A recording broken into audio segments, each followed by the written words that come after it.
یہ مہینہ ماہ رجب المرجب جو ہمارے شامل حال ہے بہت ہی بابرکت مہینہ ہے، بہت ہی فضیلت والا مہینہ ہے اور بہت ہی اہمیت والا مہینہ ہے۔ کچھ مہینے ایسے ہیں جن میں عبادات کرنے کا اجر انسان کو دگنا ملتا ہے۔ عام دنوں میں انسان عبادات کرے تو اس انسان کو ان عبادات کا اجر ملتا ہے، لیکن اللہ نے کچھ ایام کو ایسی حیثیت عطا فرمائی ہے کہ اگر ان ایام میں انسان وہیں عبادات انجام دے تو باقی ایام کی نسبت ان ایام میں اللہ ان اعمال کا ثواب دگنا کر دیتا ہے۔ جیسے ماہ رجب المرجب کے اعمال کی روایات میں ہے کہ ائمہ اطہار اور رسول اکرم 3 مہینے مسلسل روزہ رکھا کرتے تھے، ماہ رجب، ماہ شعبان اور ماہ رمضان المبارک۔ یہ 3 مہینے بڑی اہمیت کے ساتھ منائے جاتے تھے۔ ائمہ ان 3 مہینوں کی بہت قدر کرتے تھے، اور جب رمضان المبارک آتا تو رمضان المبارک کا استقبال ایسے کرتے جیسے گھر میں دلہن آتی ہے۔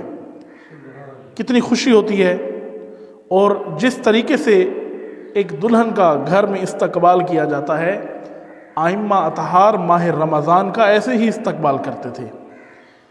اور جب ماہ رمضان کا آخر ہوتا تھا، آخری عشرہ شروع ہوتا، تو ائمہ اس طرح سے رمضان المبارک کو وداع کرتے جیسے گھر سے جنازہ جا رہا ہوتا ہے۔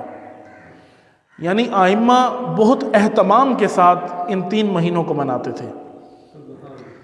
روایات کے مطابق کہ ماہ رجب اور ماہ شعبان یہ 2 مہینے اللہ نے اس لیے قرار دیے کہ مومن ان 2 مہینوں میں اپنے آپ کو اس قابل بنائے کہ ماہ رمضان کا استقبال بھی کر سکے۔ یعنی ان 2 مہینوں میں اپنی تربیت ایسے کرے کہ ماہ رمضان اس کے لیے بابرکت ثابت ہو۔ ویسے ہی ماہ رمضان بہت بابرکت ہے، لیکن اپنے آپ کو تیار کرنے کے لیے ماہ رجب اور شعبان اللہ نے مومن کو عطا کیے۔ یہ 3 مہینے مسلسل ائمہ روزہ رکھا کرتے تھے۔ ماہ رجب کے روزے جن کی بہت اہمیت اور فضیلت ہے، ماہ رجب کا پہلا روزہ یا ماہ رجب کا آخری روزہ یا ماہ رجب کا درمیان والا روزہ لازمی رکھنا چاہیے، اور بعض روایات میں مسلسل 3 روزے رکھے جائیں۔ اور اس حوالے سے ماہ رجب کے روزوں کے حوالے سے ایک مفصل گفتگو آپ کی خدمت میں پہلے پیش کر چکا ہوں۔ ماہ رجب کے روزے بہت اہمیت اور فضیلت رکھتے ہیں۔ اس کے علاوہ ماہ رجب کا بہترین عمل اعتکاف ہے۔ رمضان المبارک میں بھی اعتکاف میں بیٹھا جاتا ہے، عام روٹین میں بھی انسان اعتکاف میں بیٹھ سکتا ہے۔ ماہ رجب کے اندر اعتکاف میں بیٹھنا، اس کا بہت اجر اور ثواب ذکر کیا گیا ہے۔ ماہ رجب کی 13 رجب سے لے کر 15 رجب تک یہ ایام 3 ایام اعتکاف کے ایام ہیں۔ ان میں اگر انسان اعتکاف کی حالت میں ہو تو اللہ اس کو بہت زیادہ اجر اور ثواب عطا فرماتا ہے۔ تیسرا بہترین عمل اس ماہ میں زیارت امام حسین علیہ السلام کا تلاوت کرنا۔ زیارت امام حسین عام روٹین میں بھی انسان ہر شب جمعہ اور روزانہ، بعض روایات میں ہے کہ ایک شخص جس کا گھر بہت دور ہے، ائمہ کے مزارات بہت دور ہیں، روزانہ ائمہ کی جا کر زیارت نہیں کر سکتا، تو وہ کیا کرے؟ تو ائمہ نے تعلیم فرمایا کہ وہ اگرچہ ہمارے مزارات سے بہت دور رہتا ہے اور روزانہ آ کر قبر مطہر کی زیارت نہیں کر سکتا، تو اپنی چھت پر جا کر صرف ہمیں سلام کہے تو ہم اس سلام کا جواب بھی دیتے ہیں، اور اللہ اس کو اتنا ہی اجر دے گا جتنا ایک زائر خود زیارت کے لیے ان کی قبر مطہر پر جا کر حاضری دے۔ یعنی گھر میں بیٹھ کر بھی اگر ایک انسان زیارت امام حسین علیہ السلام پڑھے تو اس انسان کو زیارت امام حسین کا ہی اجر ملے گا۔ بہت زیادہ فضیلت ہے، اہمیت ہے اس کی، عام روٹین میں بھی پڑھنی چاہیے، اور ماہ رجب المرجب میں زیارت امام حسین علیہ السلام پڑھنے کا بہت زیادہ اجر بیان ہوا ہے۔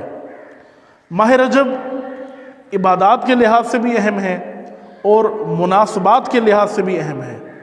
ماہ رجب واحد مہینہ ہے جس مہینے میں سب سے زیادہ مناسبات ہیں۔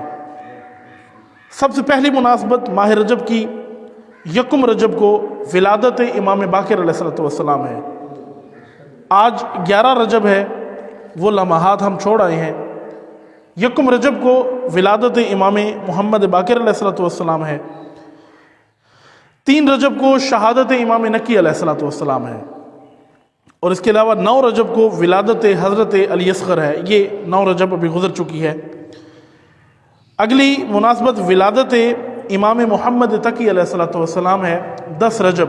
یہ کل جو دن ہم گزار چکے ہیں یہ ولادت کا دن تھا، ولادت حضرت محمد تقی علیہ السلام۔ اس حوالے سے امام کی سیرت کے حوالے سے بھی آپ کی خدمت میں ذکر کروں گا۔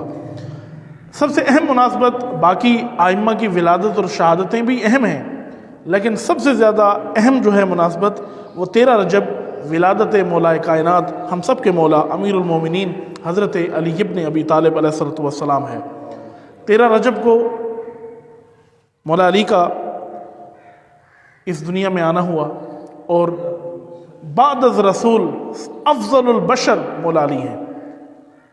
ہمارے عقیدے کے مطابق کہ رسول اکرم کے بعد سب سے افضل ترین انسان جو اس دنیا پر تھے وہ امیر المومنین حضرت علی ابن ابی طالب علیہ السلام ہیں۔ اللہ تعالی ہمیں مولا کی سیرت پر عمل کرنے کی توفیق عطا فرمائے۔ 15 رجب کو وفات حضرت زینب ہے، حضرت زینب کی شہادت ہے۔ ویسے تاریخی لحاظ سے دیکھا جائے تو حضرت زینب سلام اللہ علیہا کی جو اس دنیا سے ان کا انتقال ہوا وہ عام طبعی طریقے سے ہوا، لیکن ان کا مرتبہ شہداء جتنا مرتبہ ہے، جو ایک مرتبہ شہید کا ہوتا ہے وہی مرتبہ حضرت زینب سلام اللہ علیہا کا ہے۔ کیونکہ احادیث میں ہے جو شخص راہ خدا پر اپنی جان دے دے وہ شہید ہے۔